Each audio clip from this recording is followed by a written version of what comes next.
की न्यूज, खबरों का सारथी। दिल्ली में रात का AQI हुआ 700 पर। दिल्ली NCR के सभी स्कूल ऑनलाइन, DU JNU में भी 4 दिन वर्चुअल मोड पर स्टडी।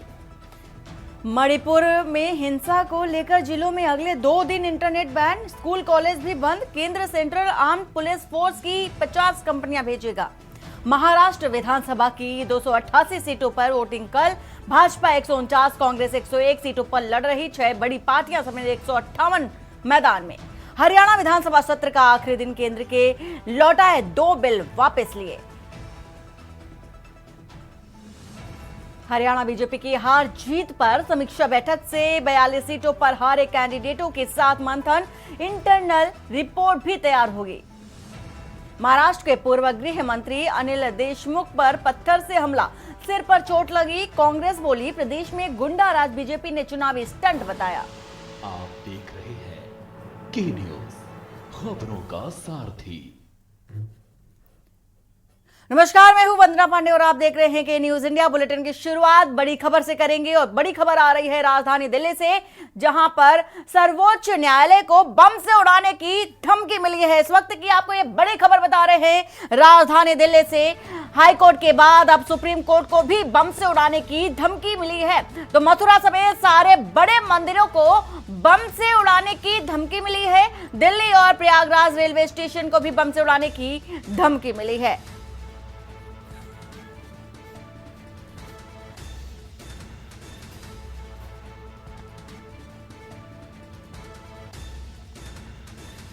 दिल्ली से इस वक्त की आपको ये बड़ी खबर बता रहे हैं।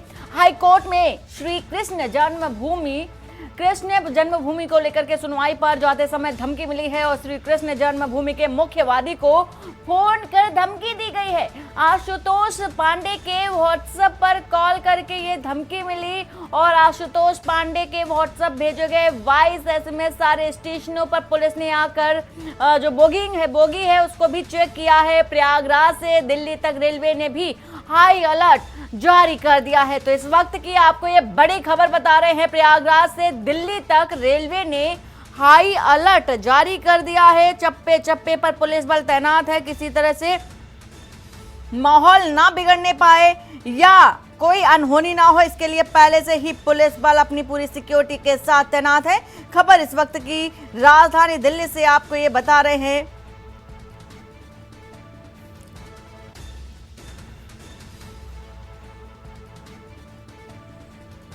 तो हाईकोर्ट में श्री कृष्ण जन्मभूमि सुनवाई पर जाते समय आशुतोष पांडे को यह धमकी मिली है। व्हाट्सएप पर वॉइस मैसेज के जरिए उन्हें यह धमकी दी गई है। तो हाई कोर्ट के बाद अब सुप्रीम कोर्ट को भी बम से उड़ाने की धमकी, बड़े जो मंदिर हैं उनको भी बम से उड़ाने की धमकी दी गई है। तो इस वक्त की आपको ये बड़ी खबर बता रहे हैं।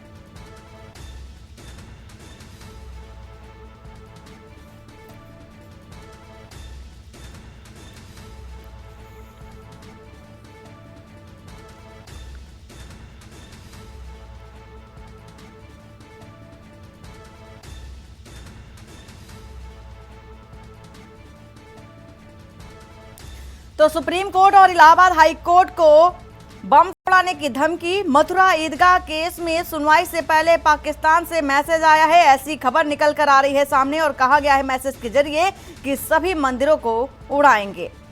Prayagraj railway station, Allahabad high court और सुप्रीम कोर्ट को सोमवार देर रात बम से उड़ाने की धमकी दी गई है। और आपको ये भी बता दें कि श्री कृष्ण जन्मभूमि मुक्ति निर्माण ट्रस्ट के अध्यक्ष और जन्मभूमि शाही ईदगाह केस में वाद दायर करने वाले आशुतोष पांडे के व्हाट्सएप पर धमकी भरा वॉइस मैसेज आया है।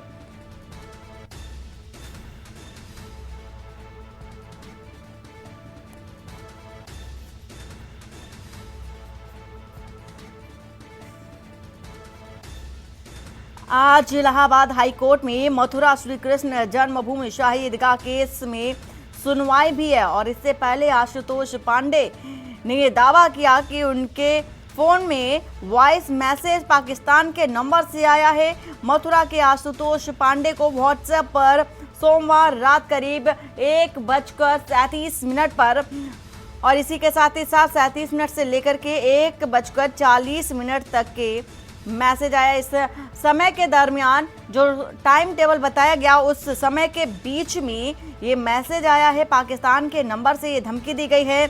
6 वॉइस मैसेज भी भेजे गए हैं। इसके बाद तकरीबन बताया जा रहा है कि 2:36 पर व्हाट्सएप कॉल पर धमकी भी दी गई। आशुतोष पांडे जन्मभूमि शाही ईदगाह मामले में पक्षकार भी हैं। वे श्री कृष्ण जन्मभूमि मुक्ति निर्माण ट्रस्ट के अध्यक्ष भी हैं। तो ये बड़ी खबर आपको बता रहे हैं।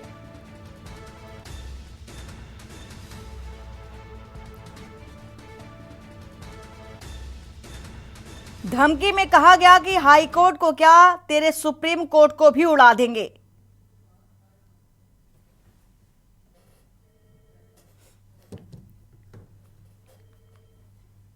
नोएडा से बड़ी खबर आ रही है। नोएडा में बढ़ते प्रदूषण को देखते हुए निर्देश को जारी किया गया है और सभी 12वीं तक के स्कूलों को बंद रखने के भी निर्देश दिए गए हैं। तो बड़ी खबर ये भी आपको बता रहे हैं। नोएडा से एक खबर बढ़ते प्रदूषण को लेकर के सख्त जो निर्देश है वो जारी किए गए हैं। तो जिलाधिकारी के निर्देश पर DIOS BSA ने भी ये एडवाइजरी जो है वो जारी की है।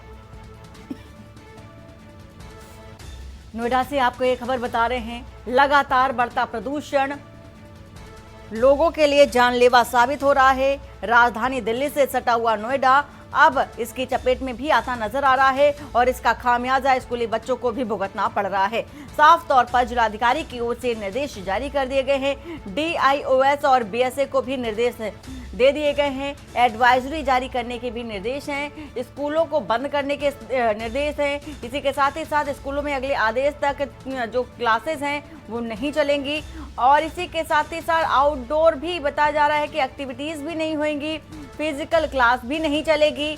23 नवंबर तक स्कूलों में नहीं चलेगी फिजिकल क्लास। जो क्लास चलाते हैं बच्चों को एक्सरसाइज कराते हैं, इसी के साथ ही साथ तमाम वो क्लासेस जो बच्चों को स्कूलों में दी जाती हैं वो अब नहीं संचालित की जाएंगी। तो बढ़ते प्रदूषण को लेकर के ये खबर आपको बता रहे हैं नोएडा से। तो आउटडोर जो एक्टिविटीज बच्चों से कराई जाती हैं वो भी नहीं कराई जाएंगी। 23 नवंबर तक स्कूलों में किसी तरह की जो फिजिकल क्लास है वो नहीं की जाएगी और इसका जो कारण है वो बढ़ता प्रदूषण बताया गया है और सभी 12वीं तक के स्कूलों को बंद करने के निर्देश भी जारी कर दिए गए हैं। जिलाधिकारी की ओर से ये निर्देश है। DIOS और BSA ने भी अपनी जो एडवाइजरी है वो भी जारी कर दी है।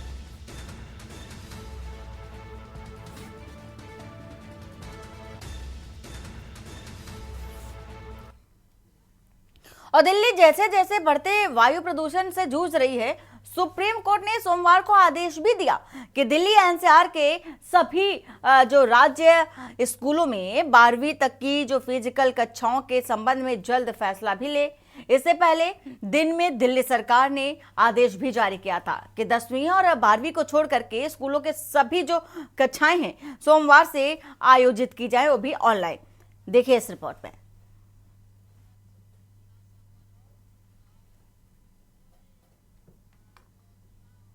बढ़ते वायु प्रदूषण से जूझ रही है, सुप्रीम कोर्ट ने सोमवार को आदेश दिया कि दिल्ली NCR के सभी राज्य स्कूलों में 12वीं तक की फिजिकल कक्षाओं के संबंध में जल्द फैसला लें।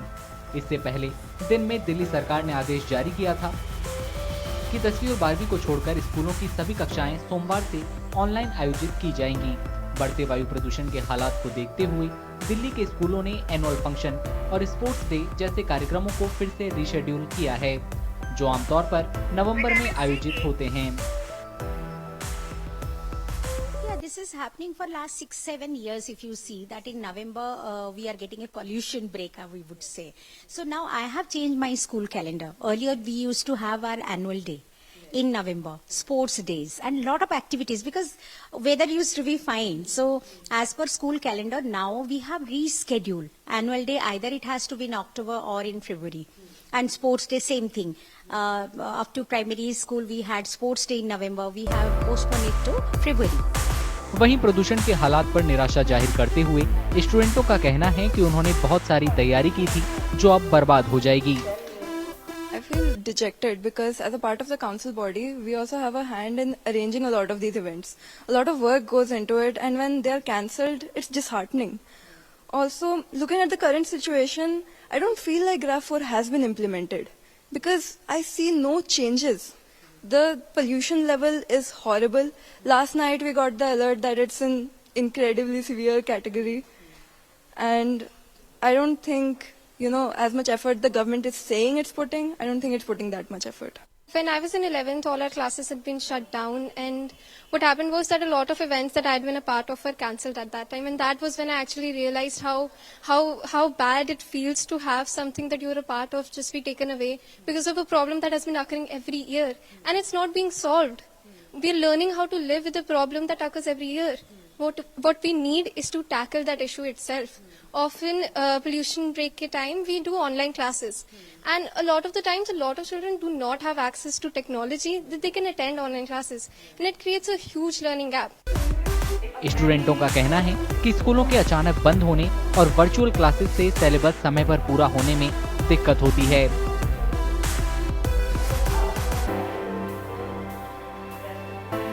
As we all know, 10th में there is a lot of syllabus. The boards are there, the pre-boards are there. So in order for us to be able to cope up with that, there is, a lot of rush in syllabus. So in order to keep up with that, our teachers thought it would be better if.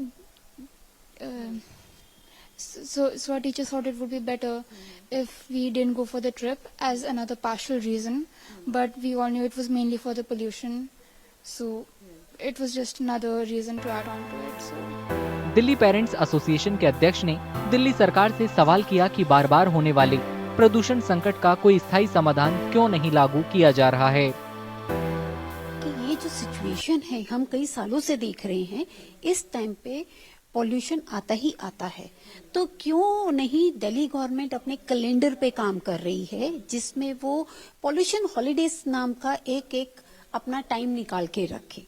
दूसरा हम ये कहेंगे क्योंकि pollution में पिछले 10 महीनों से आप दिल्ली गवर्नमेंट ने काम नहीं किया, और ये कोई पेंडेमिक नहीं है कि कोविड जैसे आया अचानक से आ गया, आपके पास कोई ऑप्शन नहीं है।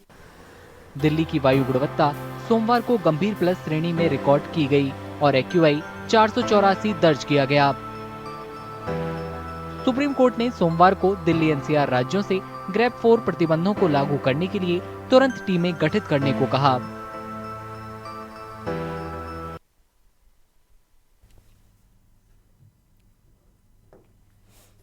और इसी बीच राजधानी लखनऊ से खबर आ रही है, जहां पर न्याय पंचायतों में भी खुलेंगे अब अटल विद्यालय। प्रदेश के 18 मंडलों में चल रहे अटल आवासीय विद्यालय और हर जिले में विद्यालय खोलने का सीएम पहले से ही जो निर्देश है वो दे चुके हैं, और न्याय पंचायत के अटल विद्यालय नहीं होंगे आवासीय।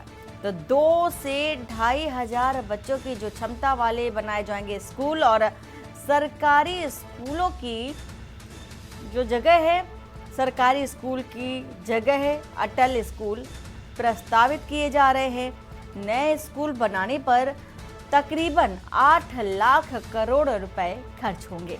तो अत्याधुनिक सुविधाओं से पूरी तरह से लैस होंगे ये स्कूल, और शासन स्तर पर जल्द ही इस तैयारी की भी घोषणा हो सकती है।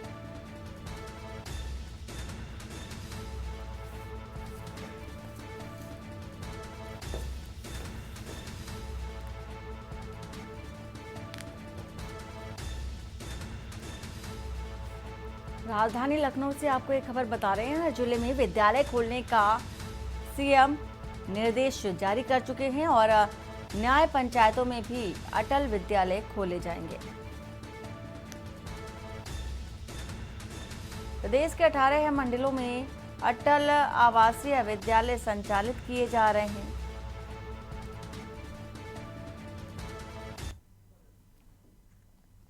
बुलंदशहर से खबर आ रही है, जहां पर अराजक तत्वों ने बाबा साहब अंबेडकर की मूर्ति को तोड़ा है। खबर आपको बता रहे हैं बुलंदशहर से। अराजक तत्वों ने बाबा साहब की मूर्ति का हाथ और उनकी उंगली तोड़ दी।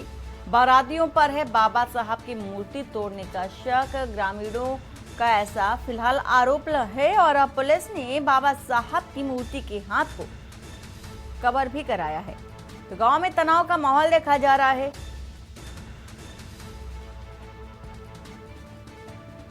और पुलिस बल भी तैनात है। बुलंदशहर थाना चौला क्षेत्र के गांव रसूलपुर रिठौली का ये मामला है।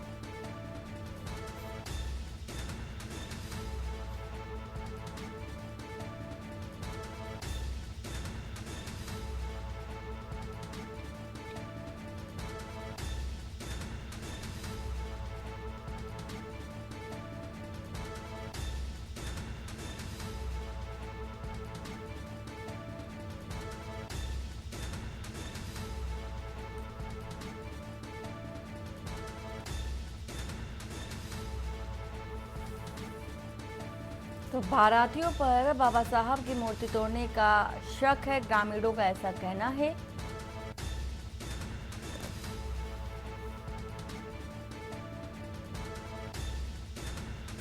गांव में तनाव का माहौल बना हुआ है। गांव में किसी तरह से कोई माहौल ना बिगाड़ने पाए, अनबन ना हो, इसको लेकर के पुलिस फोर्स भी तैनात है।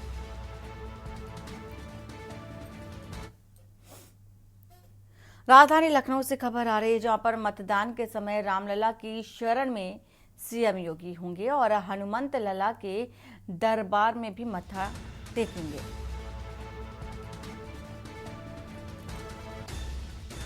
यूपी में उपचुनाव है और इसको लेकर के राजनीतिक जो गहमागहमी है वो भी देखी जा रही है। सीएम योगी ने उपचुनाव के लिए 5 दिन तक की सभाएं की, एनडीए प्रत्याशियों के समर्थन में सभाएं की और माहौल भी बनाया। सीएम योगी आदित्यनाथ रामलला के दरबार में अब हाजिरी लगाएंगे। 9 विधानसभा सीटों पर 20 नवंबर को मतदान होगा। और वहीं कल मुख्यमंत्री योगी आदित्यनाथ अयोध्या जाएंगे।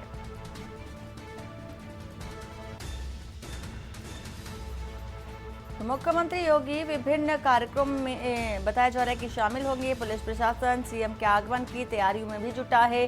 विकास कार्यों और कानून व्यवस्था की समीक्षा भी करेंगे। 20 नवंबर यानी कि कल उपचुनाव है 9 सीटों पर और बीते कल प्रचार भी थम गया था चुनाव का। अब बारी है मतदान की, जो कि कल यानी कि 20 नवंबर को होना है। 23 नवंबर को रिजल्ट आएंगे और सीएम योगी आदित्यनाथ लगातार जनसभाएं कर रहे थे। एक दिन में 3-3 जनसभाएं करते नजर आए थे। चाहे उत्तर प्रदेश की बात कर ले, जो कि उत्तर प्रदेश में उपचुनाव होने हैं, महाराष्ट्र की बात कर ले या झारखंड की बात कर ले, तमाम तरह की तैयारियां भी देखी गई। लेकिन पूरी कोशिश, पूरी दमखम के साथ सीएम योगी आदित्यनाथ को देखा गया, उनके रोड शो को देखा गया, उनकी रैलियों को देखा गया, साथ ही जनसभा भी देखी गई। लोगों का रुझान उनके प्रति देखा गया और अब प्रचार थम चुका है उपचुनाव को लेकर के। कल उपचुनाव होने हैं।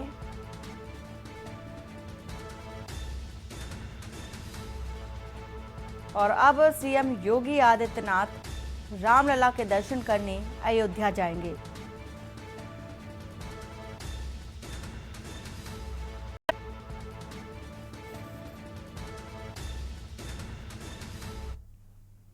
बुलंदशहर से खबर आ रही है, जहां पर राधा स्वामी सत्संग व्यास आश्रम का मामला है और इसी के साथ ही साथ दरिंदगी की वारदात के बाद लोगों ने तोड़फोड़ की है। रात के वक्त अज्ञात लोगों ने आश्रम में तोड़फोड़ की। घटना स्थल पर पहुंची पुलिस जांच पड़ताल में जुटी है। आश्रम की 75 वर्षीय सेवादार पर रेप का भी आरोप है। सेवादार पर 2 नाबालिग लड़कियों से रेप करने का आरोप है। सेवादार पर एक नाबालिग लड़की को मां बनाने का भी आरोप है। तो नाबालिग लड़की ने 4 दिन पहले ही बच्ची को जन्म दिया था। रेप की घटना से आक्रोशित ग्रामीणों पर तोड़फोड़ का शक है। सियाना कोतवाली क्षेत्र के एक गांव में स्थित है आश्रम।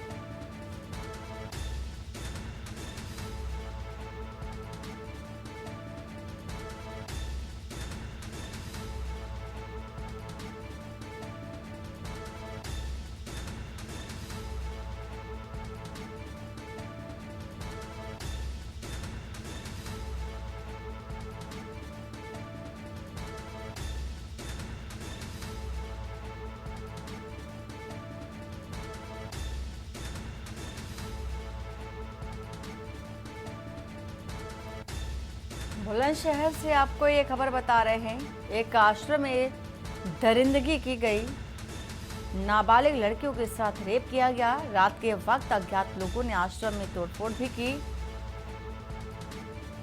और घटना स्थल पर पुलिस भी पहुंच चुकी है, जांच पड़ताल कर रही है। और आश्रम के 75 वर्षीय सेवादार पर रेप का आरोप है।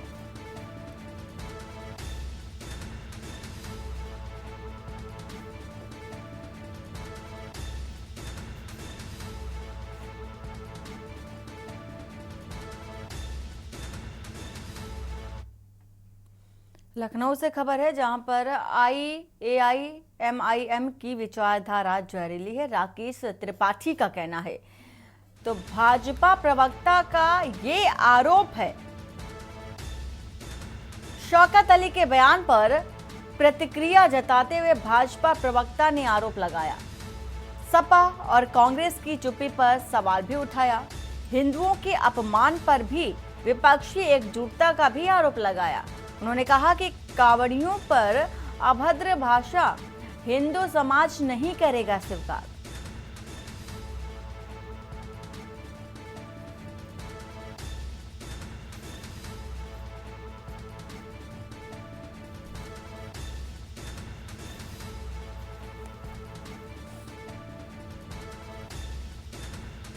तो AIMIM की विचारधारा बेहद जहरीली है। राकेश त्रिपाठी चूंकि भाजपा प्रवक्ता हैं, उन्होंने आरोप लगाया। शौकत अली के बयान को लेकर के आरोप लगाया। सपा और कांग्रेस पर भी निशाना साधा, उनकी चुप्पी पर सवाल उठाए।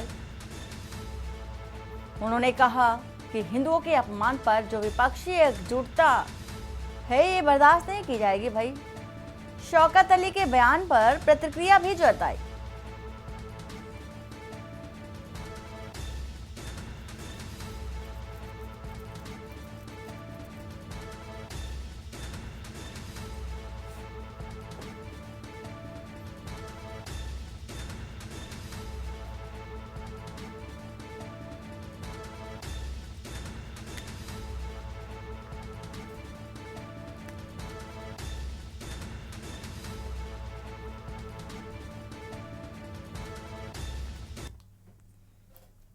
और खबर मोगा से है, जहां पर लुधियाना रोड पर एक होटल में पुलिस ने रेड मारकर लड़कियों को गिरफ्तार कर लिया।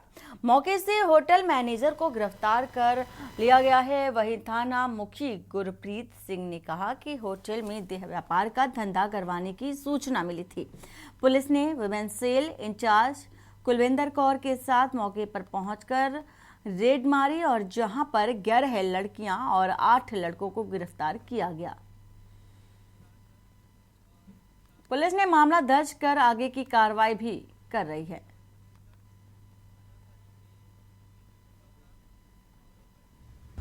हाँ, ਜਿਹੜਾ ਅੱਜ ਇੱਕ ਜਿਹੜਾ ਲੁਧਿਆਣਾ ਫਿਰੋਜ਼ਪੁਰ ਰੋਡ ਤੇ ਹੋਟਲ ਰੌਕ ਸਟਾਰ, ਇਹਦੇ ਵਿੱਚ ਸਾਨੂੰ ਇਨਫੋਰਮੇਸ਼ਨ ਮਿਲੀ ਸੀ ਕਿ ਇੱਥੇ ਜਿਹੜੇ ਇਹਦੇ ਮਾਲਕ ਤੇ ਜਿਹੜਾ ਆਪਣੇ ਦੂਸਰੇ ਦਲਾਲ ਤੇ ਮੈਨੇਜਰ ਵਗੈਰਾ ਰਲ ਕੇ ਜਿਹੜਾ ਜਿਸਮ ਫਰੋਸ਼ੀ ਦਾ ਧੰਦਾ ਕਰਵਾਉਂਦੇ ਆ, ਜਿਸ ਜਿਹੜਾ ਤੇ ਜਿਹੜਾ ਮੈਂ ਤੇ ਮੈਡਮ ਕੁਲਵਿੰਦਰ ਕੌਰ ਸਾਡੇ ਵੂਮਨ ਸੈਲ ਦੇ ਇੰਚਾਰਜ ਨੇ, ਅਸੀਂ ਉੱਥੇ ਰੇਡ ਕੀਤਾ।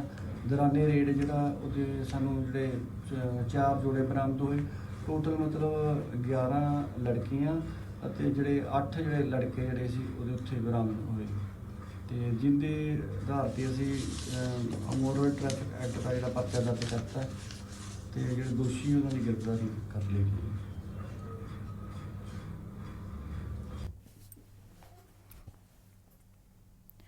और महाकुंभ 2025 के लिए चल रही तैयारियों के बीच प्रयागराज में भूमि आवंटन की प्रक्रिया आधिकारिक तौर पर सोमवार से शुरू हो गई।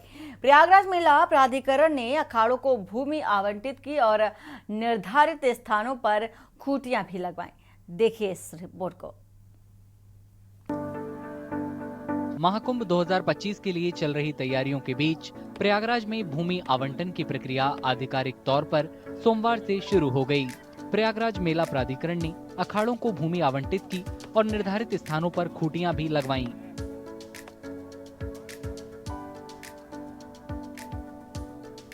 इसी भूमि पे हमारा पूर्ण कुंभ लगेगा। और आप देख रहे हैं सभी अखाड़े 13 के 13 अखाड़े यहाँ आए हैं, जिसमें हमारे सन्यासियों के 7 अखाड़े हैं और हमारे उदासियों के 3 अखाड़े, सब एक साथ है। और यहाँ पे जिनको जहाँ भूमि अलाट हुई है वहाँ पे खुटियाँ लगा रहे हैं। अधिकारियों के मुताबिक 10 अखाड़ों को जमीन आवंटित कर दी गई है, जबकि बाकी 3 अखाड़ों को 19 नवंबर को जमीन आवंटित कर दी जाएगी। आज सभी अखाड़ों का आवंटन का कार्यक्रम निर्धारित था 18 और 19 तारीख को। इसके क्रम में 7 शैव अखाड़े और 3 बड़ा उदासीन अखाड़े के महंत जी लोग आए थे। उन्होंने अपना स्थान देख लिया है, चिन्हित करा दिया गया है उनको, और सभी ने सफलतापूर्वक संतुष्टि जाहिर की है, प्रसन्नता जाहिर की है। शेष 3 अन्य अखाड़े हैं, उनका भी आवंटन कल में आने के लिए उन्होंने हम लोगों को आशीर्वाद दिया है कि हम लोग को 19 तारीख को आएंगे, कल उनकी भी भूमि चिन्हित कर दी जाएगी तो सकुशल संपन्न हो जाएगा। परंपरा का पालन करते हुए सभी अखाड़े भूमि पूजन समारोह का आयोजन करेंगे। माना जाता है कि इससे दिव्य आशीर्वाद मिलता है। अखाड़ों ने महाकुंभ 2025 के लिए भूमि आवंटन पर खुशी जाहिर की है। अखाड़ों की सभी मांगों को मानने के लिए संतों ने मेला प्रशासन की तारीफ की है। भूमि का जो कुंभ मेले में अखाड़ों को जो आवंटन होता है मेला प्राधिकरण की तरफ से, गंगा यमुना की इस पवित्र भूमि पे आज हम लोग आए हैं और अपने अपने निशान लग रहे हैं कि किस अखाड़े को कितनी कितनी जमीन दी जाएगी। तो जो भी छोटी मोटी डिमांड थी वो सब पूरी की है मेला प्रशासन ने, और आज सभी सहमत इस बात पे। कुछ जो बच जाएंगे उनकी कल पैमाइश होनी है। महाकुंभ 12 साल बाद लगने वाला प्रमुख हिंदू त्योहार है। प्रयागराज के अलावा हरिद्वार, नासिक और उज्जैन में महाकुंभ लगता है। 2025 में महाकुंभ मेला 13 जनवरी से 26 फरवरी तक प्रयागराज में लगेगा।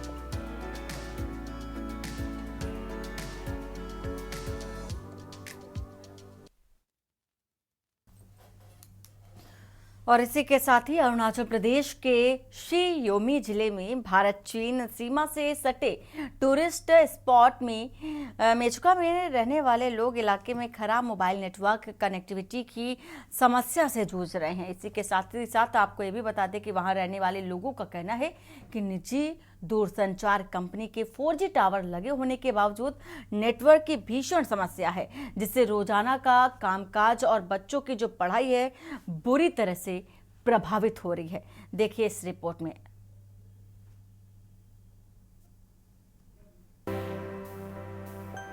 अरुणाचल प्रदेश के शी योमी जिले में भारत चीन सीमा से सटे टूरिस्ट स्पॉट मेचुका के रहने वाले लोग इलाके में खराब मोबाइल नेटवर्क कनेक्टिविटी की समस्या से जूझ रहे हैं।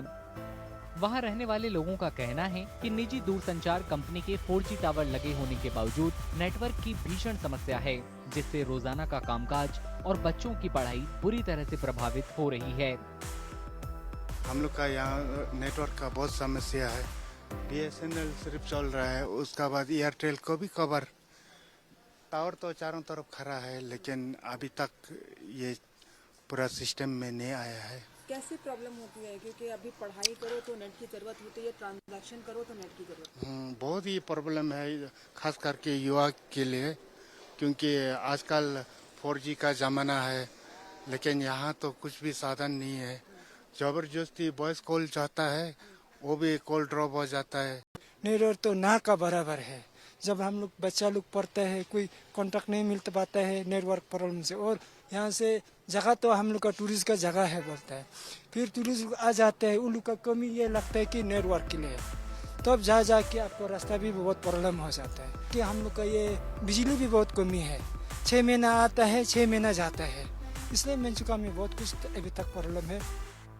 इलाके के दुकानदारों का दावा है कि नेटवर्क की समस्या के कारण उन्हें यहां आने वाले टूरिस्टों से डिजिटल भुगतान लेने में मुश्किल हो रही है, जिसका उनके बिजनेस पर खासा असर पड़ रहा है।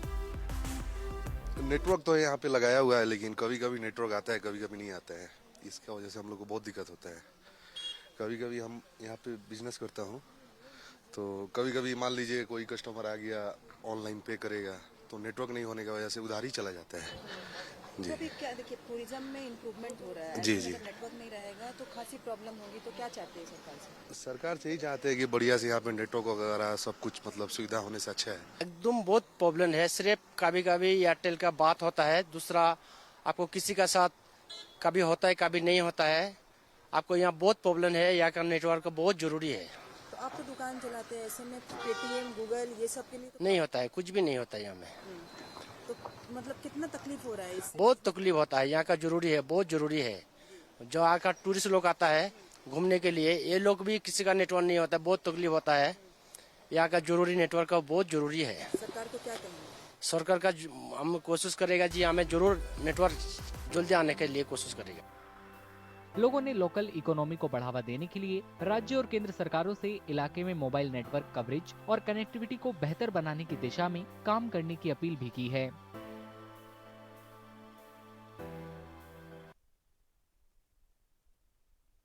और इसी बीच देहरादून से भी खबर आ रही है, जहां पर सीएम पुष्कर सिंह धामी का कार्यक्रम है। राष्ट्रीय कौशल और रोजगार मेले का देखा जा रहा है, रोजगार सम्मेलन का शुभारंभ होगा और अब से कुछ ही देर बाद सीएम धामी का कार्यक्रम होगा। दून विश्वविद्यालय में शुभारंभ करेंगे सीएम पुष्कर सिंह धामी। तो उत्तराखंड के मुख्यमंत्री पुष्कर सिंह धामी का अहम कार्यक्रम है, ये महत्वपूर्ण कार्यक्रम विश्वविद्यालय में शुभारंभ करेंगे सीएम धामी। कार्यक्रम दून विश्वविद्यालय में है। देहरादून से आपको ये खबर बता रहे हैं।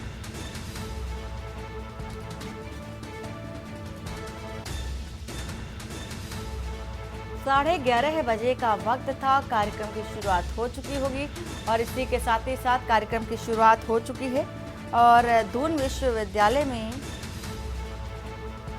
ये कार्यक्रम है और सीएम पुष्कर सिंह धामी कार्यक्रम में शिरकत कर रहे हैं। राष्ट्रीय कौशल एवं रोजगार सम्मेलन का शुभारंभ हुआ है।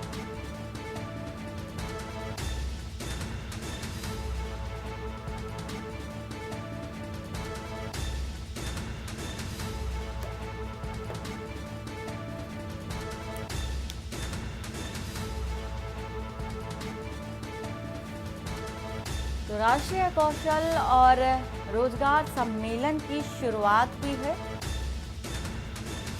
कार्यक्रम का जो समय था 11:30 बजे का था।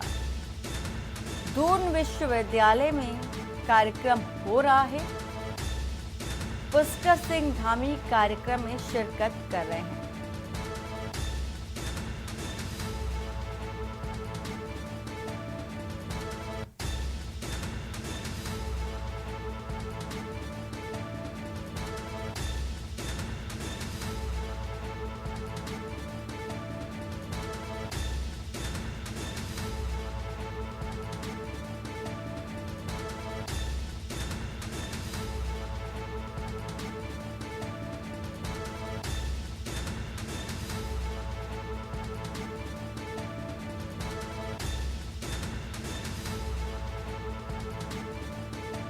तो दून विश्वविद्यालय में शुभारंभ करेंगे सीएम धामी।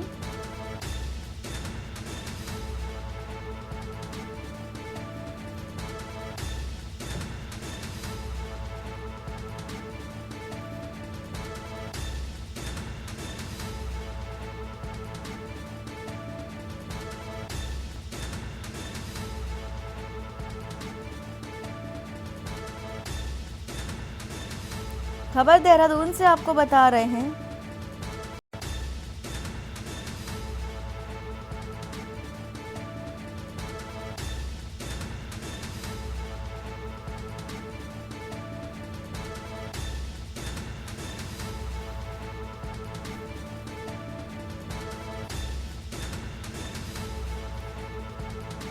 सीएम पुष्कर सिंह धामी का कार्यक्रम है। दून विश्वविद्यालय में ये कार्यक्रम है और कई कार्यक्रम हैं। आज महत्वपूर्ण कार्यक्रमों में शामिल होंगे सीएम पुष्कर सिंह धामी। देहरादून से आपको ये खबर बता रहे हैं और 11:30 बजे समय था कार्यक्रम की शुरुआत होने की और इसी के साथ ही साथ दून विश्वविद्यालय में शुभारंभ करेंगे सीएम पुष्कर सिंह धामी।